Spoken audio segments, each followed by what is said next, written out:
रात के ठीक 12 बजे थे। बारिश इतनी तेज हो रही थी जैसे आसमान फट गया हो। अजय अपनी बाइक से गांव लौट रहा था। मोबाइल में नेटवर्क नहीं था और रास्ता भी सुनसान। तभी उसे सड़क के किनारे एक पुरानी हवेली दिखाई दी। हवेली पूरी काली थी, खिड़कियां टूटी हुई और दरवाजा अपने आप हिल रहा था। गांव वालों ने उसे पहले ही चेतावनी दी थी, उस हवेली के पास मत जाना, वहां जो जाता है वापस नहीं आता। लेकिन बारिश इतनी तेज थी कि अजय के पास रुकने के अलावा कोई रास्ता नहीं था।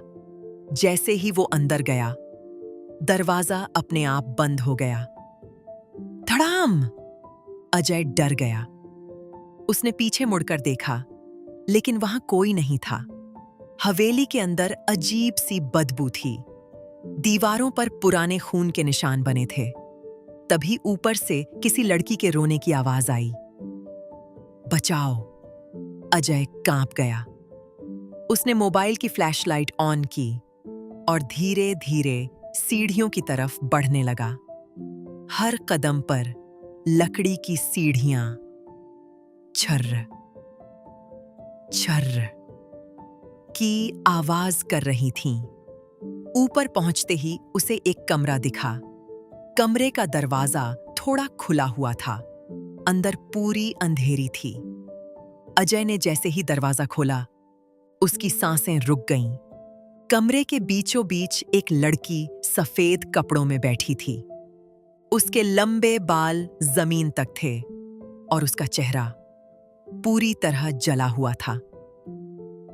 अचानक वो लड़की धीरे धीरे अपना सिर घुमाने लगी। टक टक टक। उसकी आंखें पूरी काली थीं और वो मुस्कुराई। तुम भी मुझे छोड़कर जाओगे? अजय पीछे हटने लगा, लेकिन तभी कमरे का दरवाजा अपने आप बंद हो गया। धड़ाम! अब कमरे में सिर्फ अजय की सांसों की आवाज थी। और फिर उस लड़की ने अचानक अपनी गर्दन 180 डिग्री घुमा दी। अजय जोर से चिल्लाया, लेकिन आवाज बाहर नहीं गई। तभी दीवार पर खून से लिखा दिखाई दिया, यहां से कोई जिंदा नहीं जाता।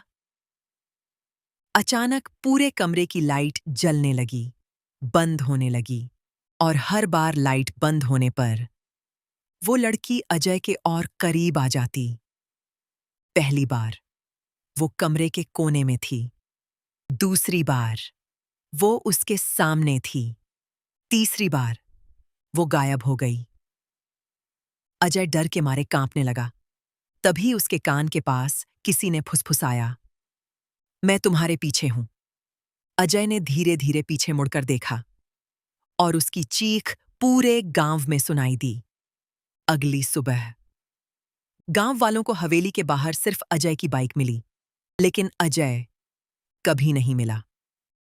कहते हैं, आज भी रात 12 बजे उस हवेली से किसी लड़के की चीखें सुनाई देती हैं।